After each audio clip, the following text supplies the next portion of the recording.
All right. Welcome to our Adult Sabbath School.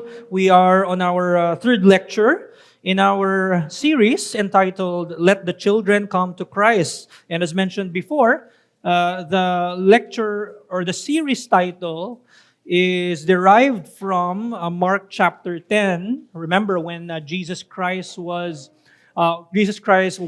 the children to come to Him.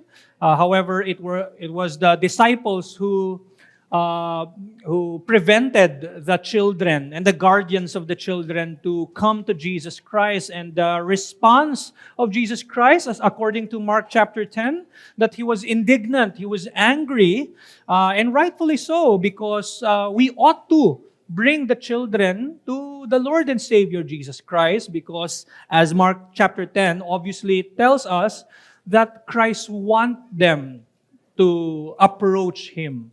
Okay? And so again, the question will be, as parents, and even as a professing Christian, and as a member of this church, will we be a hindrance to the coming of children to Jesus Christ? And that's why we have this series to help us, primarily the parents, but also every member of this church who desires or who already has children, or even a single man or woman, right? We mentioned in the first lecture that if you're a member of a church, you also have that responsibility, that the children as inheritance, primarily it is predicated, or it is applied to the parents. It is true that God has given as inheritance to the parents their children, but also we can extend that since we are a spiritual family in the church, meaning this church has many inheritances or many arrows, in a sense, in the quiver, right? Again, primarily, in a stricter sense, we can say that those verses in Psalm 127 are uniquely intended for parents, but again, by extension and by us being one body of Christ, we rejoice just seeing children in the church. We all have a responsibility to not become hindrances. We all have the responsibility to bring the children to the Lord and Savior Jesus Christ. And so, to continue our study, last week we looked at, or 2 weeks ago we looked at how there's an architecture, right, in parenting. And we looked at the foundation, the framework that we must have, the architects. We mentioned that the architects are the parents. Now we dig deeper. We'll try to dig deeper and look at the roles, the specific roles given by God to the parents. And so I entitled this lecture, The Threefold Role of Parents. My intention was for us to understand that this, and the reason why it's in singular, not roles, because all three that we will learn cannot exist without the other. Okay? So we'll look at these threefold primary role, but as a disclaimer, we are not saying that these are offices, okay? Because we're talking about prophets, the role of prophets, priests, and kings, and we know that these words or terms are, in a strict sense, used in the Old Testament and even applied to Jesus Christ, but not in a strict sense. These roles also are applied even to parents. I say not in a strict sense because we are not mediators. We are not the ones in the middle between the children, our children, and God. According to Paul, in his letter to Timothy, there's only one mediator, right? And so these are but just roles, okay? Kumbaga, we're imitating the kind of role that Christ has, the office that Christ has for His people. Okay? Not in a strict sense that we are prophets, kings, and priests. Okay? Now, if we want to learn more about these threefold role of parents, I've included some texts there, and there are more passages, but I've just included some. For example, in Genesis chapter 18, verse 19, it says, God said, and he was referring to Abraham, "For I have chosen him that he may command his children and his household after him to keep the way of the Lord by doing righteousness and justice, so that the Lord may bring to Abraham what he has promised him." Now, of course, God will bring to Abraham ultimately what he has promised to Abraham, but it doesn't mean that Abraham did not have a responsibility to do what he ought to do. Right? It says here that God has commanded Abraham to do this so that the promise given to Abraham will be given to him. What is that? What is the covenant that he should keep? He must make sure that the promises of God are what? Communicated to his children. He must command his children to obey the ways of the Lord. And when we say command, it requires what? Verbal communication. It requires prophesying, or it requires having a prophetic office. Someone stands as a representative, as a mouthpiece of God. For Abraham to command his children and all his posterity, he must act as a prophet. Okay? Not only that, at the same time, he must command them what? To keep the way of the Lord by doing righteousness. That is a task given to priests to make sure that the ways of the Lord are happening in the covenant people, in the temple, in the tabernacle. Okay? So also, as a father, Abraham must make sure that he's fulfilling the role of a prophet. And by so doing, being a prophet, he's also becoming a priest to them, making sure that sin does not enter. Okay? So hindi natin mapaghihiwalay ang prophet at priest. Right? In the Old Testament, it is, they're in a sense, divided office. Right? There are certain kings, priests, prophets, but as we know, ultimately, all of these offices culminate into the office or the role of Jesus Christ. That you have Christ, one person, and he all have this threefold office. Okay? Prophet, priest, and king. But now, by extension, a Christian husband and wife, you also are called to be a prophet, priest, and king. Okay? Not in the strict sense, in the same way as we call Christ prophet, priest, king. Okay? Christ is the only mediator. We're not standing in between, but we act as representatives of Christ, the only one mediator. Okay? So to continue, Abraham was commanded to command his children and his household after him to keep the way of the Lord by doing righteousness and justice, making sure that justice is done in his household. That is a task given to a king, right? So again, you cannot separate these three as a father, as a parent. You also see there in Deuteronomy chapter 6, verses 6 to 7, these words that I command you today shall be on your heart. You shall what? You shall prophet, right? You shall act as a prophet to your children. Teach them diligently, making sure that teaching is happening in the home. Hence, you must also act as a king, right? And as you teach them, you're teaching them holiness. And while you're doing that, you're also acting as a priest. Okay? And shall talk of them when you sit in your house, when you walk by the way, when you lie down, and when you rise. Psalm chapter 34, verse 11 tells us, "Come, O children, listen to me. I will teach you the fear of the Lord." The essence of, or the instruction given to us are not just mere instruction for the benefit of our intellect. No, it is for us to respond in fear. So this is a message of holiness. This is a message of submission. So again, same threefold roles are in that one verse. Okay? Commanding, making sure that the teaching happens, and at the same time, the very essence or the meat of the message or the instruction is about holiness. Therefore, you're also becoming a priest.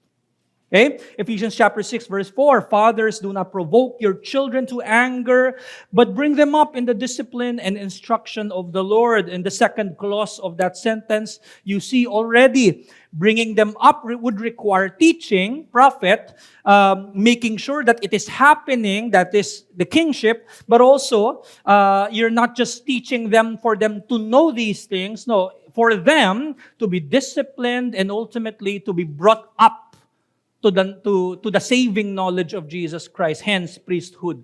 All of these things, nandoon yan. Okay?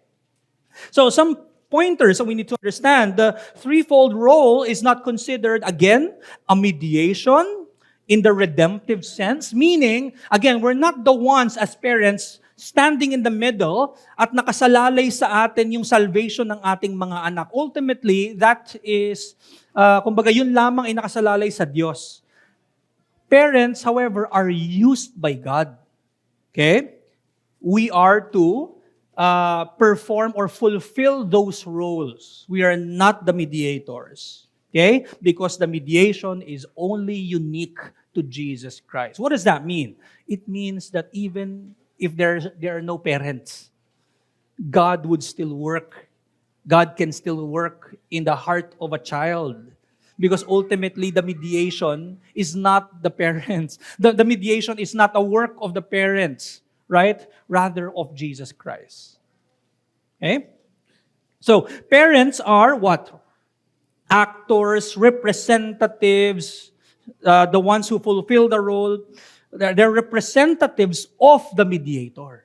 Not the mediators. They are representatives. They mirror the offices of Jesus Christ in the family. So let's look at these threefold primary role. I want to give credit to my references, Joel Beakey, J.C. Ryle, Samuel Pugh, and an educator whose name was also whose name is Charlotte Mason. Nasa likod naman po yan. So let's look at these threefold primary roles. First is the parent prophets. Okay? Parent prophets. The primary task of the parent prophet is to be God's spokesman in the house, bringing the word to the kids.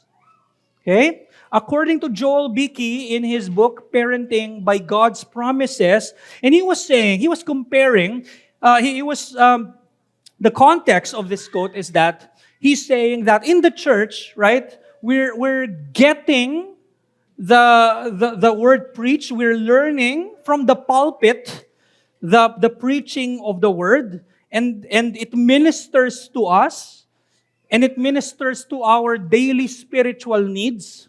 In the same way, parents must do the same thing. So he's saying, parents in turn carry the same word of the Lord from church and minister it in the home. Along the very same lines, he's making a parallel kasi of the ministry in the church. Along the very same lines, according to the needs and capacities of their children. Just as in the pulpit preaching na fulfill yung mga spiritual needs ng mga members, same thing, same way, the parents must also deliver or carry the word of God and become a prophet in their respective homes. Okay? We will look into the uniqueness of being a parent prophet in the next weeks. Just as we're going to look also dun sa parent priests and parent kings. But again, just to give you a brief overview lang of the role of a parent prophet, it involves ministering the word of God. Okay? Now, as I'm sure you've noticed that I put their parent prophets. Okay? Which means we're talking about both parents. And that's the reason why we are not saying that the role of the parent, prophet, king in the home is not in the strict sense that it is an office, because if it is an office, then hindi pwede ang babae doon. But the fact that they are not strictly offices, rather representatives of the true prophet, priest, king, Christ, mediator, even such roles apply to the mothers. Okay? Meaning, even the mothers can and must minister the word to their children. Okay? Even catechizing. Okay? Godly modeling. Parents must be doers of the word, not just ministers of the word, but also, dito papasok yung integrity ng parents, which all parents will struggle with, right? As we teach the children, and yet they will also see our sinfulness. Medyo struggle talaga yon. But we strive to become faithful as much as possible. So we're also called to model what we teach. And then what? Not only in the spiritual realm, but in fact, lahat ng edukasyon. The primary source of education that God has given the role of providing the child's primary education, ibinigay yon sa kanyang magulang. Okay? Now, you might decide to enroll a child to an institution. Okay. However, that also is not an excuse for a parent na hindi na niya tuturuan ng kanyang anak. Kailangan pa din niyang turuan. So again, I'm not saying that's a sinful thing or you might decide to do that. Let's say Christian institution, but there still has to be the parents still must be a source of education to their children. Okay? According to an educator, an Anglican one, sabi ni Charlotte Mason, it is as revealers of God to their children. So she's calling the parents as, bilang parent prophets, sila ang revealers, sila ang magre-reveal. They're the ones who have the primary responsibility to reveal God to their children, not other people. They're the ones primarily called by God to be God revealers. So it is as revealers of God to their children that parents touch their highest limitations. In fact, the more they reveal God to them, the parents then realize their limitations. What limitations are we talking about? Sin, weakness, inconsistencies. Their limitations become most evident because they're representing a perfect holy God. Yun yung struggle. Okay? So again, perhaps it is only as they succeed in this part of their work that they fulfill the divine intention in giving them children to bring up in the nurture and admonition of the Lord. Being revealers of God, parents face the greatest challenge of accurately reflecting who God is. That's a big challenge. Greatest challenge yon. Kasi nga, nare-realize ng parent, as a parent, reveal God to the child more, mas lalong nakikita din yung limitation that even a parent is not a perfect representation of God. Right? Because we fail. But then, she's saying that this is the divine intention of God to bring the children to the Lord Jesus Christ. And again, the ones who hold such primary role is none other than the parent prophets. Okay? Now, second, we have the parent priests. The primary task of the parent priest is to be a guardian of what is holy within the household. Just like Adam the priest, he was commanded to guard the Garden of Eden. But we know that it was him. Siya pa yung nagpasok ng sin. And so, ang nangyari, ang Diyos, gumamit siya ng cherubim at yun yung naging guard ng Garden of Eden para si Adam mismo hindi na siya makapasok. But that was his role before sin entered the world. And we see that also in the writings of Moses. Leviticus, where God instituted the office of priests, and they were to guard the tabernacle and the temple. Same thing. Parents are called or are given the role of parent priests to what? To set the children apart from sin. What else? To administer the discipline of God. Okay? In the next weeks, I will explain why we are calling it the discipline of God. Because the authority of the parent, while we can say that the parents have authority in teaching, in providing discipline, there's a difference between authority and autocracy. Autocracy is something that kumbaga inherent sa kanila ang authority. But all authorities are derived from God. Which means, if you're a parent, if you're exercising authority at home to your children, even yan, you're just acting as someone who receives such authority. It is given to you. Ultimately, the authority is owned by the Lord, which affects your understanding of discipline and teaching. When you discipline, you're holding the rod not because you want to. You're holding the rod because the one who has authority told you to do it. And hence, when you speak to a child, you're telling them, I'm obeying Proverbs. I'm doing this because ultimately God has authority, and He's the one who said that if I don't do this to you, then I don't love you. But I love you so much, and so hence, I will heed the call of God. So you see, we'll talk more about the difference between authority and autocracy. But again, makikita nyo rito na yung pagiging priest, prophet, king ng isang parent, role lang siya, hindi niya owned yung otoridad. Okay? So, as a parent priest, we are to prepare, according to Proverbs 22, verse 15, folly is bound up in the heart of a child, but the rod of discipline drives it far, far from him. Meaning, it is natural for a child. Foolishness is natural for a child, just like tayo. Because we believe in total depravity. All have sinned and fallen short of the glory of God. And so they need discipline in order for them to be far away from foolishness. So, as parent priests, parents are called to prepare the children for holy duties.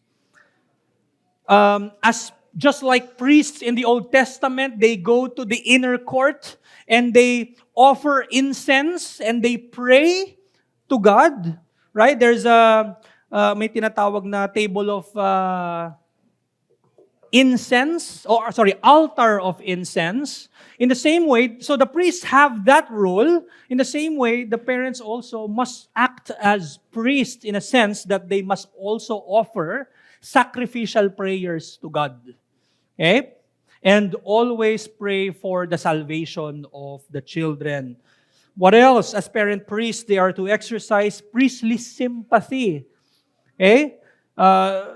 Just like the high priest, according to Hebrews, right? Our great high priest, our sympathetic great high priest who understands, who sees. Okay? According to Joel Bicky, again, to be parent priests in our homes, we must establish and maintain family worship. We sometimes call such worship the family altar. This description is a reminder that every day we must consecrate ourselves, our children, and the lives of our families to the service of God. Our children must know that we continually intercede for them privately as well as in their presence. Third is the parent kings. Okay? That is administering the rule, not your own rule, but it is a conferred or given rule to you by our Lord and Savior Jesus Christ. The ones who owns the rule, or the real ruler, ika nga, or the ones who have real authority, ay walang iba kundi si Kristo. Ikaw, i-exercise mo lang yon. Okay? In one sense, merong authority ang parents, but it is an authority that is given. Okay? And so it is exercising a godly and loving rule, not authoritarian. Okay? Understanding that parental authority is but a stewardship. We are but stewards. And then there's also a task being a parent king, and some would, siguro in our time, most especially in our time, with the rise of gentle parenting. Sorry, parang ganun din. Gentle parenting, na this is harsh language to conquer the will of the child. Okay?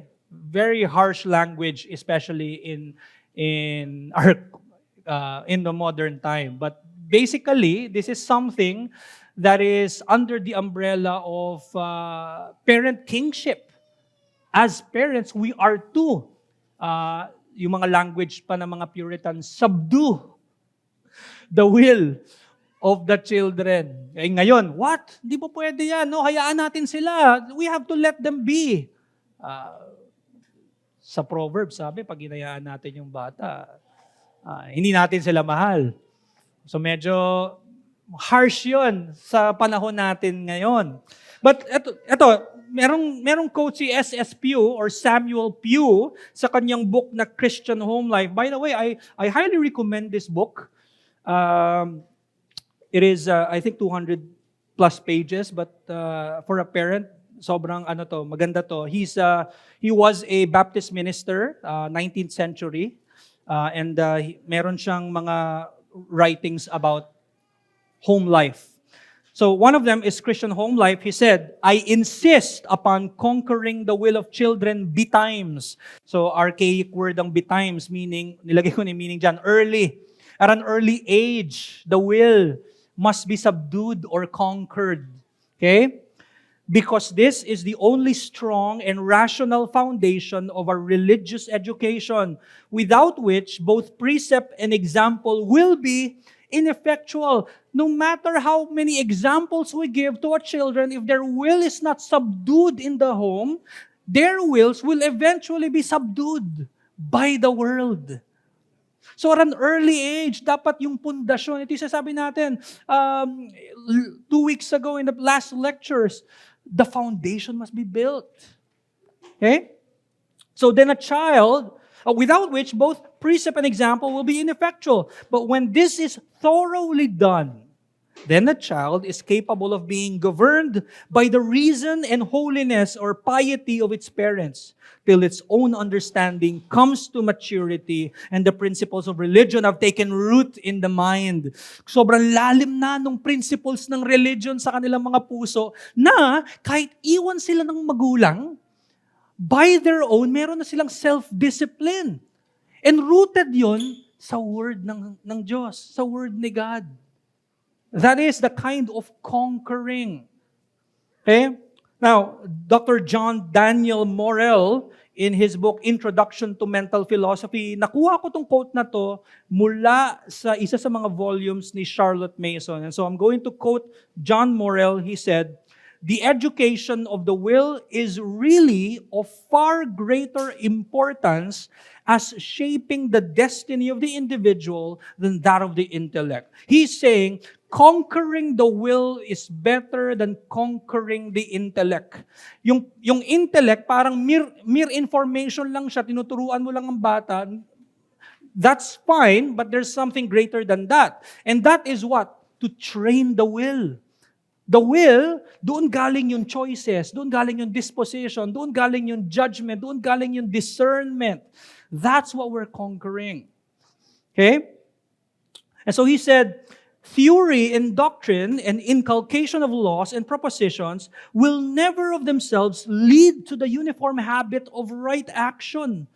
It is by doing that we learn to do. So, part of conquering the will, kasama doon yung mga bilanggit natin kanina, like godly modeling. Is it something that they have seen as a child in the home? Is it something that imbibe, parang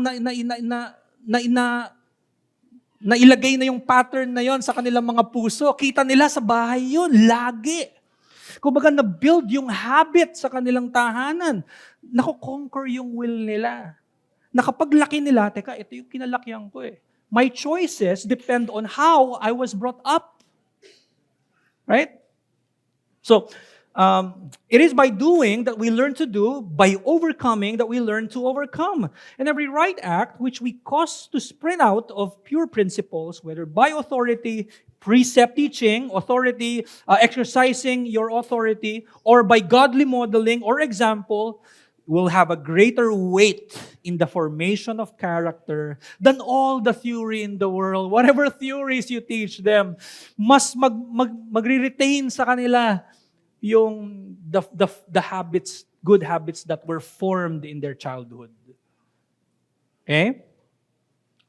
So, the lesson here is this: the role of prophet, priest, king is shared corporately by both parents in relation to their children, though the father holds a primary leadership and federal responsibility as the head of the household. And again, this explains why naka-plural form yung parent prophets, priests, and kings, because we're saying that even the mothers are parents, priest, and king. Okay? Again, not in that explains why it is not in the strict sense. If it is in the strict sense na sila ay priest, prophet, king, then dapat pang lalaki lang yun. Okay? However, it's not. Those are just roles. We are representatives of the mediator himself, Jesus Christ. Therefore, it applies even to women. Yes, even the wife who is a parent is a parent priest, parent king, parent prophet. Okay? So corporately, they hold that role. Which also means pag wala yung father, the mother still acts as a parent priest, king, prophet. Okay? Now, what we're saying that is a corporate role, I also, in this lecture, I wrote it in a way that we'll be able to distinguish pa din. Kasi meron pa rin namang distinction rather.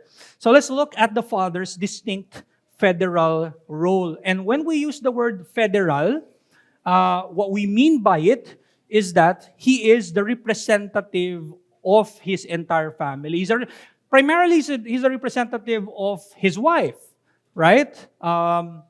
Whatever he does, or whatever he does at home,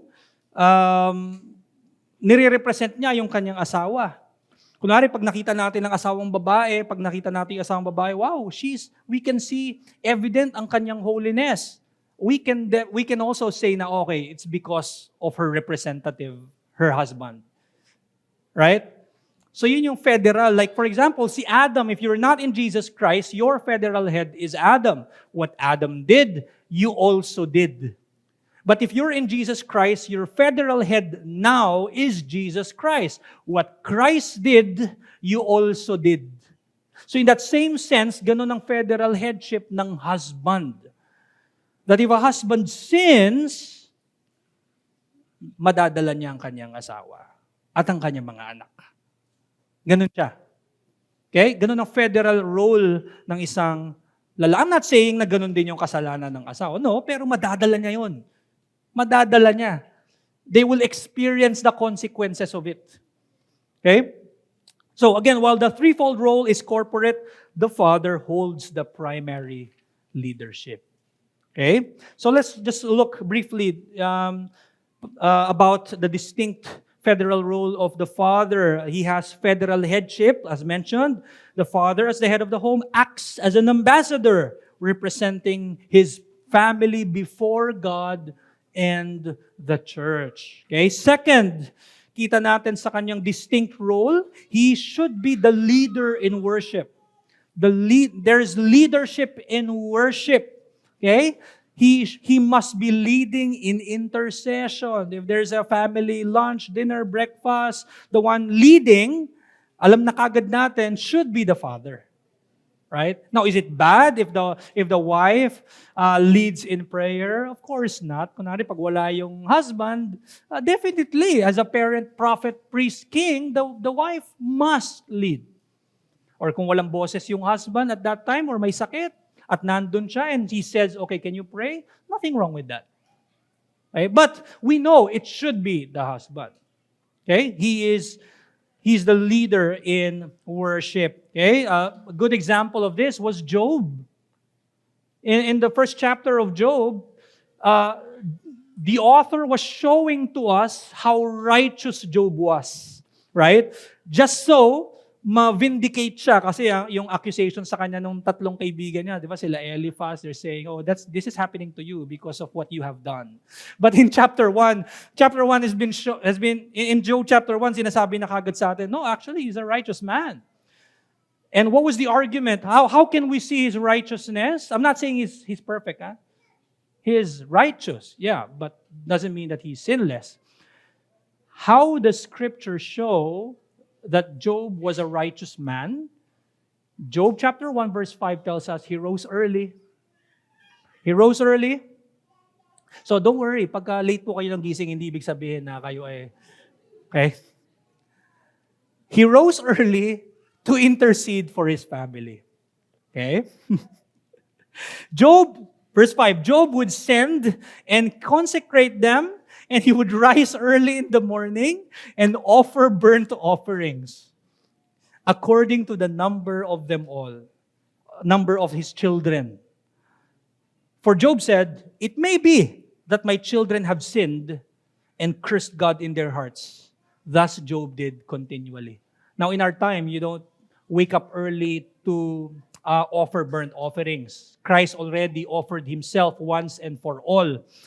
But in the New Testament, we can say what parallels this is the Father's intercession, the Father's prayer for his children. Lord, please save my children. Okay? He should be the leader when it comes to the spiritual things. What else? As a leader, he must set the standard for worship. He must establish the family altar. Right? Not literal altar, but kagaya nung how it was defined by Joel Beakey a while ago, establishing family worship, household worship at home. He should be like Joshua. In chapter 24, verse 15, if it is evil in your eyes to serve the Lord, choose this day whom you will serve, whether the gods your fathers served in the region beyond the river, or the gods of the Amorites in whose land you dwell. But as for me and my children, my family, as for me and my wife, as for me and my house, we will serve the Lord. Okay? Also, the fathers are called to be the guardians of the Sabbath. Okay? Gandang term nun. No? So if you're a single man and you're praying to have a wife, which you should, by the way, and you're praying to have children, pray also. Make sure that you pray. You pray to be a guardian of the Sabbath. Okay? Sabi nga ni J.C. Ryle, in his book, The Duties of Parents, he said, I call it a sadder sight still when no children are to be seen in a church, except those who come to the Sunday school and those who are obliged to attend. He's saying, still, at least they still come. Okay? And now his argument is this. Let none of this guilt lie at your doors. Guilt in a sense that, make sure that you are guarding the Sabbath. Okay? He's saying, there are many boys and girls in every parish or local church, besides those who come to school, Sunday school, and you who are their parents and friends should see to it that they come with you, they, the children, come with you to church. Do not allow them to grow up with a habit of making vain excuses for not coming. Give them plainly to understand that so long as they are under your roof, it is the rule of your house for everyone in health to honor the Lord's house upon the Lord's day. And that you reckon, ito yung mabigat dyan, and that you reckon the Sabbath breaker to be murderer of his own soul. Right? Kasama dun yung pagiging parent king ng father, that there's a certain discipline that should happen. I don't think a child would be left at home while his father and mother will be in church. No. What he's saying is that the parents must make sure If we want to fulfill, in an ultimate sense, if we want to fulfill the role of a parent, priest, prophet, king, you need to be in the sanctuary of God. If you want to conquer the will of the child, you need to be in the Sabbath worship.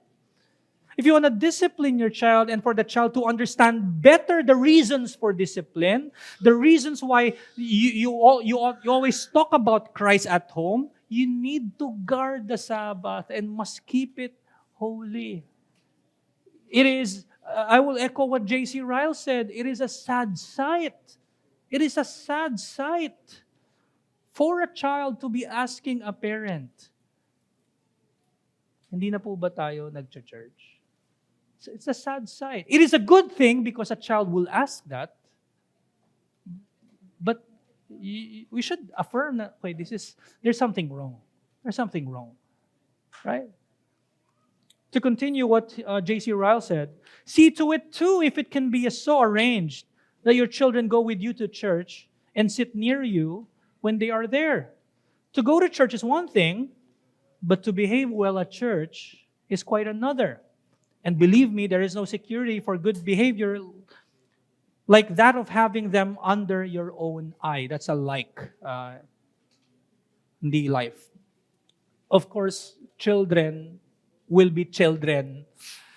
They will be malikot, maingay. Walang problema doon. No problem with that. Kahit tumakbo sila dito sa harap. Right? No problem. And the church must learn to accept that. The church must be okay with that. It's worse if we're not hearing children. That's so much worse. Right? Again, it's a sad sight if children are not coming to church. But here's the balance. The parents also must be able to train their children. Now, is it an easy thing? No, it's a difficult thing. Is it something that is accomplished after a few months? No, it's not. No. Matagal. And so again, may balance po doon. Okay? We have a separate lecture specific to that. Okay? But again, there's a balance there. So again, the fathers must be the guardian of the Sabbath. There's already something wrong if the wife is telling the husband, aren't we going to church? Doon, meron ng concern doon. How much more the children? Okay? Thirdly, the father is called the resident theologian of the house. Okay? Everyone is a theologian. Okay? Not only the people that you see are the theologian. No, all. Lahat po ay theologians. Kasi lahat ay may hinuhold na theology. Okay? But in the home, it should be the father. According to Paul, right? In 1 Corinthians chapter 14, verses 33 to 35, and the context of this was, Paul was instructing the church of Corinth how to behave in worship. And such behavior in worship must also be brought to the homes because they're all Christians. And so sabi sa verses 33 to 35, for God is not a God of confusion, but of peace. Again, the context is that the worship should be in order. Hindi dapat siya magulo. Okay? Because God is not a God of confusion. People are talking, sila ay nagsispeak in tongues dito, yun yung konteksto noon, maingay, magulo, hindi in order. But Paul is saying, no, ang worship dapat ay in order kasi ang Diyos ay Diyos ng kapayapaan at hindi kaguluhan, confusion. Okay? As in all the churches of the saints, eto na. So, ang context ay hindi maging magulo. Pero sabi ni Pablo, the women should keep silent in the churches. Wait, Paul, feminist ka? Ano ka? Anti-feminist ka ba? Bakit? Paul, are you saying na maaring maging magulo kapag ganito? No, he's saying he has instructed men to hold an office and to hold an authoritative speech in the church. Therefore, women do not have such authoritative speech. It's not a prohibition to speak. But women cannot teach in front. Malinaw yon sa kanyang mga writings. 1 Timothy chapter 2. Okay?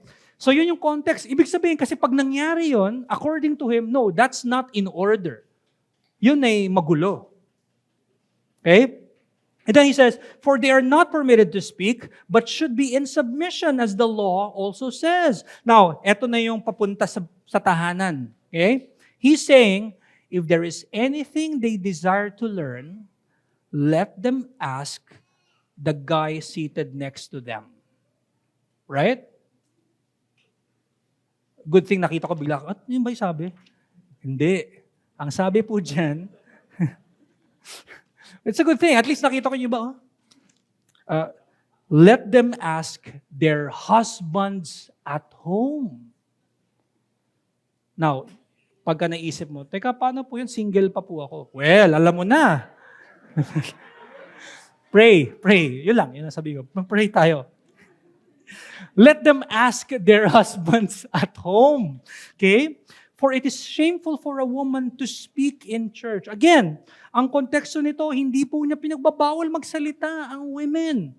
Kasi we also have to consider elsewhere, or 1 Timothy chapter 2, where he said, let a woman learn quietly with all submissiveness. I do not permit a woman to teach. So yun yung context. I do not permit a woman to have authority to teach or to exercise that authority over men, over just one man and over the rest. Okay? Rather, she is to remain quiet. Okay? Paul prohibits authoritative speech. And in fact, he's also saying, if you have questions, ask your resident theologian at home. What does this imply? The resident theologian, what? Does he need to enroll to a seminary? No. The Lord's Day, his private dealings with the Word of God are enough for him to know and to understand the Word. Okay? Most especially, in the Lord's Day worship, we are fed by the Word.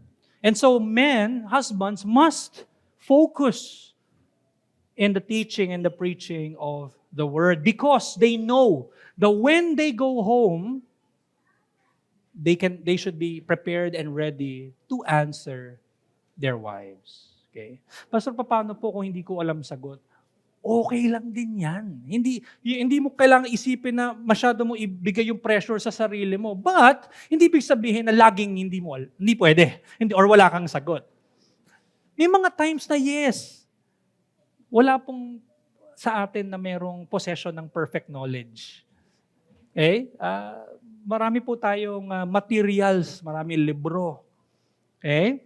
Marami tayong mapagkukuhaan ng information. So next, the husbands or the fathers have authority over the mother. So while corporately the parents have authority over the parent or over the children, sa relationship ng, as we know, the relationship ng husband and wife, it is the husband who has authority over the wife. Which simply means that the husband may, kumbaga marami siyang pwedeng plano na ibigay na magsasubmit doon ng kanyang asawang babae. Okay, plano when it comes to, okay, if the husband wants the kind of schooling na ganito, the wife must submit to it. It doesn't mean that the wife does not have the privilege to speak. Authority does not equate to having all knowledge. Ibig sabihin, the wife can have knowledge. Marahil mas may alam ang wife sa ibang mga bagay, and the husband also must listen. But yung final decision is given, the fact na siya ay may authority, yun ay binigay ng Diyos sa kanyang husband. Sa husband ng marriage. Now let's look quickly sa distinct participation ng mothers. Okay? So the mother shares a prophet, priest, king role, and she co-labors with her husband. And her role as a wife distinguishes her from the primary leader of the home. And lagay ako ng tatlo lamang dyan. Una, often the primary instructors of the children. The fact that the husband is primarily called to labor to make sure that siya ay nagpo-provide Again, we're not saying na, no, even the women can also be co-sharers of provision. No problem with that. But the primary laborer ay ang kanyang asawang lalaki. And because of that, usually, it is the wife or the mother ang naiiwan sa mga bata. Okay? So, nagiging sila rin ay primary instructors din ng kanilang mga anak. Okay? That's how they participate. According to Paul, 2 Timothy chapter 1, verse 5, here you have Paul commending not just Timothy, but also the teachers of Timothy. And look kung sino mga teachers niya. I am reminded of your sincere faith, Timothy, a faith that dwelt first in your lola, Lois, and in your nanay, Eunice. All women, right? And now I am sure dwells in you as well. See the maternal influence, right? Hindi maliit ang role ng nanay. Sobrang bigat ng role ng nanay.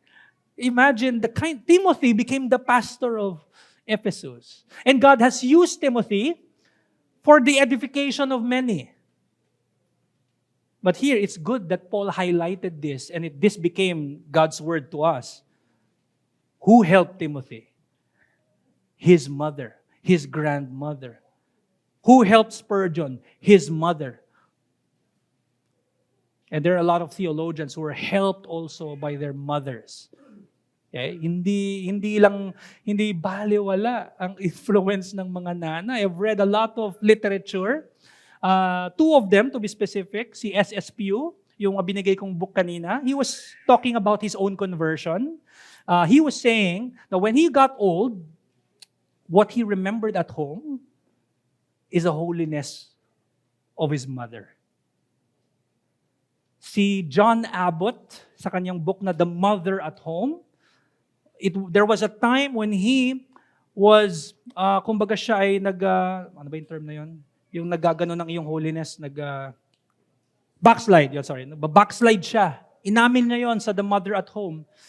What led him back to Jesus Christ was the remembrance of his mother uttering his name in prayers.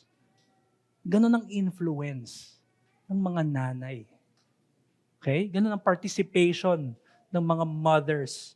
Hindi natin alam. Na minsan, by the way, mothers, we understand that there's stress in taking care, right? Umiiyak ang bata, yung isang bata, tatawagin ka, mami, mami, mami, tapos yung isa kailangan ng daddy or whatever, tapos lumilindol and all. Inaano ko lang yung pinaka-worst scenario. But you get what I mean. You get what I mean? What I mean is, end of the world, dadaling na pala si Christ. Ano? Yun na pala yun. No? Sana, di ba? But all I'm saying is that it's a difficult thing. The husbands, they work. Some of them probably go out and nasa labas ang work nila. And then some may think na ang mga nanay nasa bahay naman. No, mahirap yon. Mahirap na role ang pagiging nanay sa mga anak. Okay, so dapat ma-appreciate din yon ng kanilang mga asawa. But the point here is that kahit gaano yun kahirap, and sometimes naiisip ng isang magulang, ng isang nanay na all of these things are in vain. Even the shortest prayer that I've uttered, wala lang siguro yun. Kasi at the moment, my children, they continue to be disobedient with what I'm saying. But you don't know that. You don't know the effects of every deed and every word, how the Holy Spirit may use such event in your life, right? To bring to remembrance yung iyong labor as a mother. I'm sure marami ng ganyan, gaya nung binigay kong example kanina. Second, joint governors with their husband. So again, the husband is not just a parent king alone. Meron siyang joint governor, another parent king who is his wife. Mothers exercise true authority over children, but such authority is subordinate to the husbands. And lastly, she is a co-intercessor. Mothers usually are intimately aware of the specific emotional and spiritual needs of the children. Now, okay, kadalasan po. I'm not saying in an absolute sense. Kadalasan, dahil nga mas emotional ang mga wife or ang mga mother, mas naiintindihan nila yung mga emotional needs din ng mga anak nila. Common kasi sa mga lalaki, pag may problema, okay, solusyon ko na to, tapos na. Right? Ito yung problema, ito yung solusyon ko. Pero for a wife, ito yung problem, and then, the joke. Biro lang. Now, I'm saying, merong emotion na kasama. Right? That's true, by the way. We all laugh, pero may katotohanan yun. Magkaibang blueprint ng lalaki sa babae. There's a difference. And the scriptures, by the way, the scriptures recognize this. In fact, the fathers or the husbands are called to understand their wives.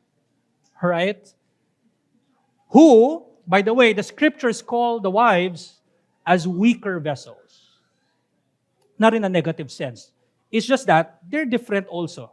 Magkaiba ang lalaki at ang babae. But again, the point here is that most of the times mas alam ng mga nanay yung mga emotional needs ng kanilang mga anak. And sometimes, yung mga husband naman, parang hindi naman yun minsan nakikita. Again, hindi lagi. Okay? Pero common po siya. Okay? Sabi ni Charlotte Mason, is it possible that the mother could, when alone with her children, occasionally hold this communing out loud so that the children might grow up in the sense of the presence of God? She's saying, hindi ba posible na ang mga nanay kapag sila nagpe-pray sa Diyos, lakasan nila para mas marinig ng kanilang mga anak, mas maalala nila pag sila lumaki? And then she said, it would probably be difficult for many mothers to break down the barrier of spiritual reserve in the presence of even their own children. But could it be done? Would it not lead to glad and natural living in the recognized presence of God? Pray out loud with your children, even in your presence. They ought to need your plea to God for their salvation. And so as a conclusion, parents are not to mediate redemption, because again, that is an office given only to Christ. Parents are not to mediate redemption, but steward the application of truth, holiness, and order under the lordship of Christ. Ultimately, as Christian parents, we are doing these things because we are stewarding the work of Jesus at home. Okay? That is also one reason for us, or isa sa mga kailangan nating gawin in order to bring the children to the Lord Jesus Christ. His word must be profited or communicated. His holiness must be maintained, priesthood. His order must be exercised and administered, kingship.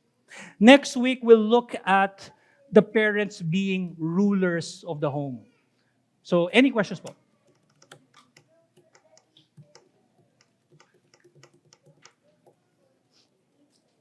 Any questions po? Yes, EJ.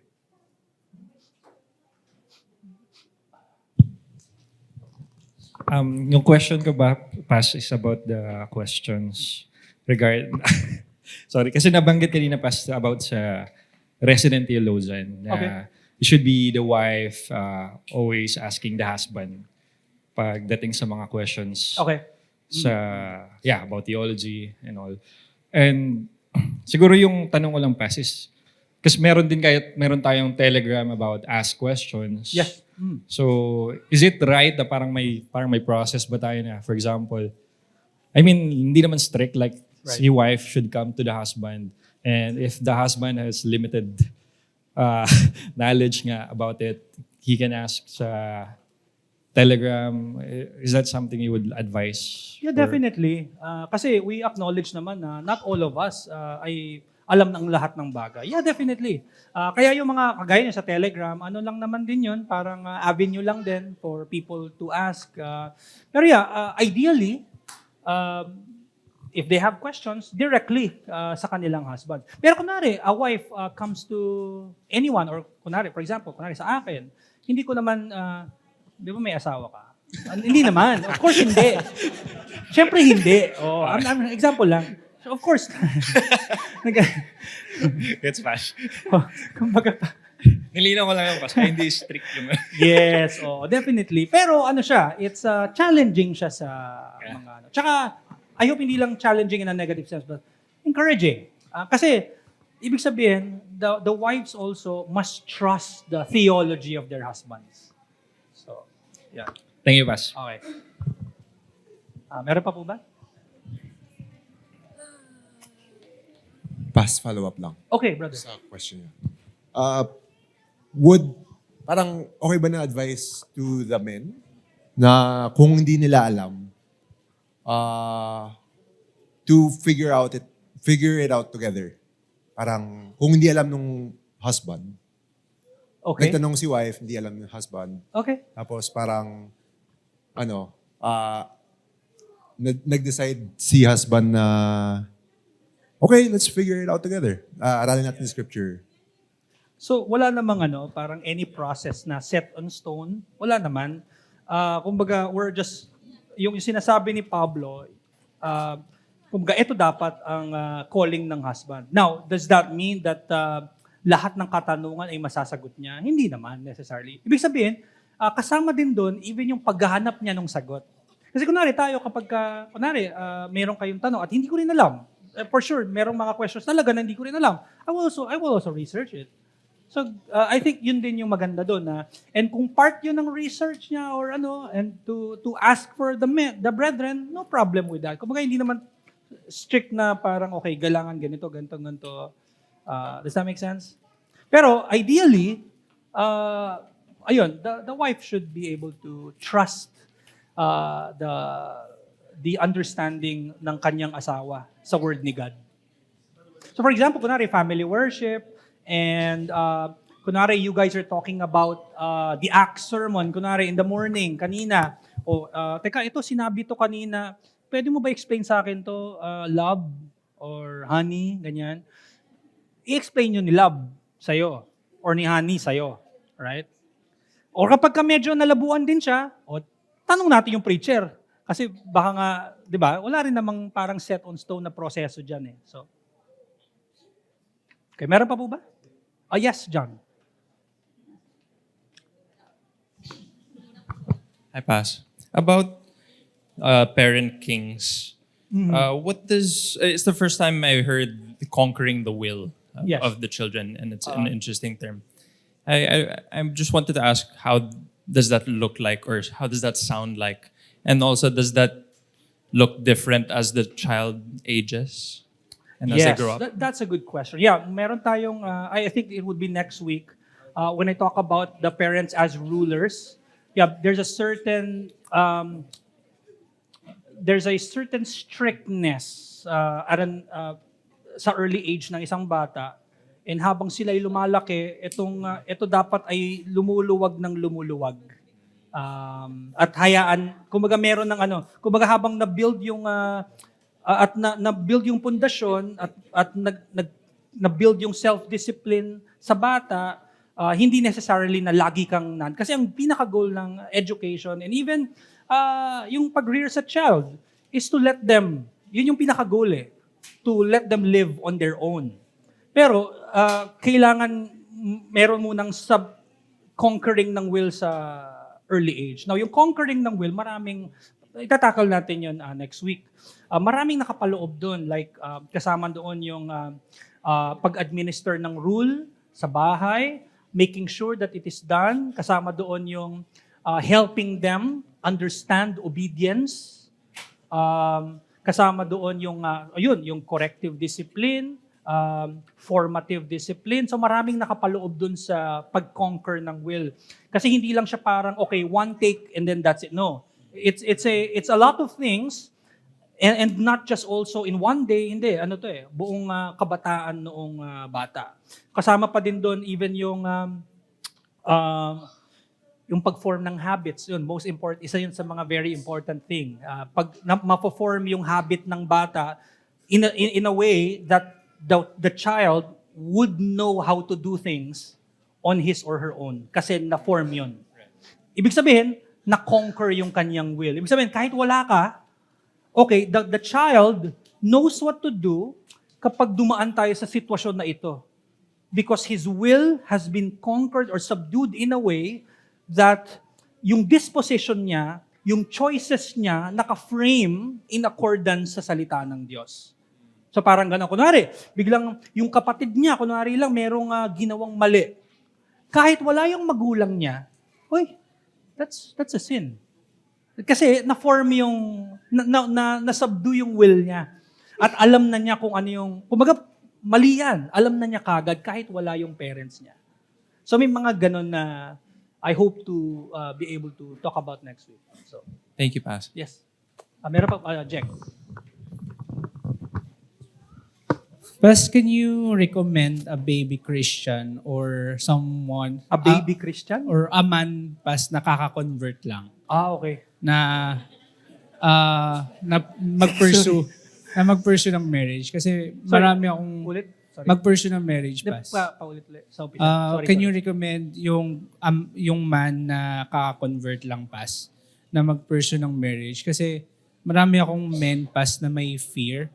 Marami Dun- kang men. Marami na akong may alam. fear. What do you Sorry. mean? Marami akong alam. Na kaibig. Maraming alam na men. Marami akong alam na men na may fear Ah. na parang ayaw nilang i-pursue yung marriage because parang wala silang kakayahan pa or they are not knowledgeable enough to teach their wife. Ano yung parang gauge ng mga men pas na they are ready to pursue marriage? Right. That's a good question. And I think wala namang ding sinasabi ang scripture sa atin as clear as, for example, as clear as a qualification for a deacon or an elder. Yon, clear yun na nakalagay, hindi dapat to new Christian. Pagdating sa marriage, walang sinasabi yung scripture na, okay, at an early age, 18 years old, you have to be married or later. Walang sinasabing ganon. But I think meron ding wisdom, especially to papasok yung parents ng magulang, whether they will be the parents of the man or the woman. Kasi malaki yung tingin nila sa kanilang anak kung gaano na din ka-mature in a sense na, okay, kaya na ba nito na maging wife or maging husband? So, again, walang specific na rule as to, okay, how long should a baby Christian be before he or she gets married, but there should be at least an understanding of what husbanding or what being a wife is. So that would mean siya ay na-counsel. That would mean na siya ay at least kita siya lagi sa church. Kasi I will always say that one of the best preparations for a man is to always be in the church. Kasi in the church, you're fed by the word and you're also being in the company of many husbands. And so that's also one preparation. But again, I can't answer as to pero I can point to na kumusta ba yung buhay niya? Meron ba siyang at least understanding kung ano yung pagiging husband or pagiging wife. So ibig sabihin, kasama talaga yung inclusion niya sa church. Mahirap pagka hindi siya as involved sa church and then bago siyang Christian and then gusto kagad niyang mag-pursue, medyo mahirap, pero hindi ko sinasabi na okay, sinful kagad yun. Kasi again, wala kasi nakasulat sa scripture. But it would be wise to prepare. Does that answer your question? Yes, Pas. Okay.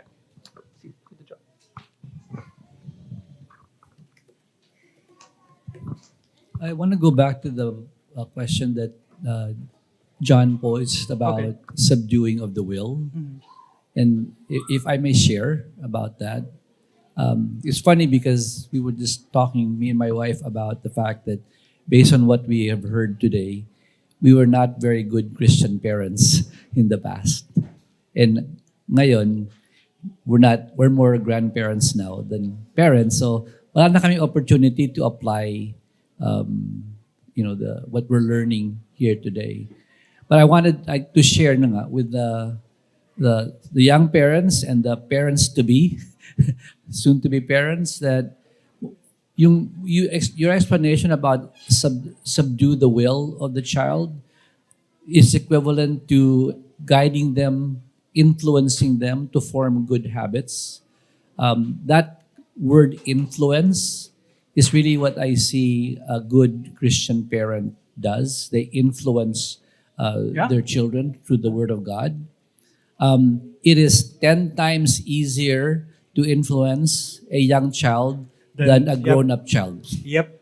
So Yep. we're very those of us who are in this church and those of us who are parents or parents to be in this church are so blessed to know this now, because looking back, the effort to influence my children once they have grown up is infinitely more difficult. Right. So if you want to live a fairly easy life as a parent, do it now. Do it while they're young, because as you get older, every year that goes by, it becomes 10 times more difficult.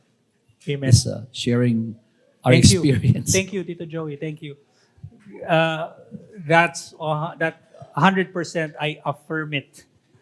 It would be 100% difficult, multiplied, amplified, kapag na-late tayo doon.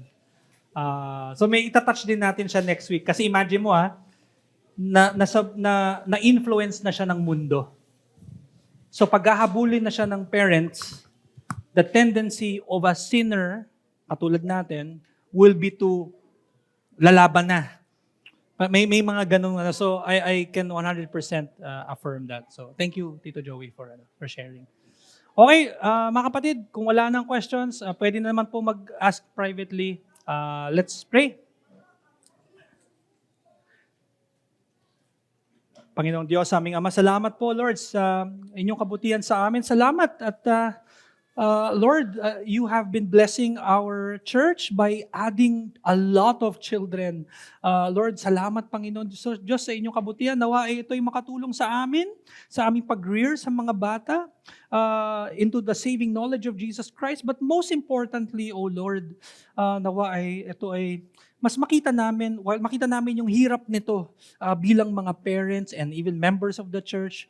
Lord, mas lalong lumalim ang dependence namin sa iyo, because ultimately, no matter how we strive, although you will use such faithfulness, but no matter what we do, we know, Lord, na ikaw lamang ang makakapagligtas sa kanila.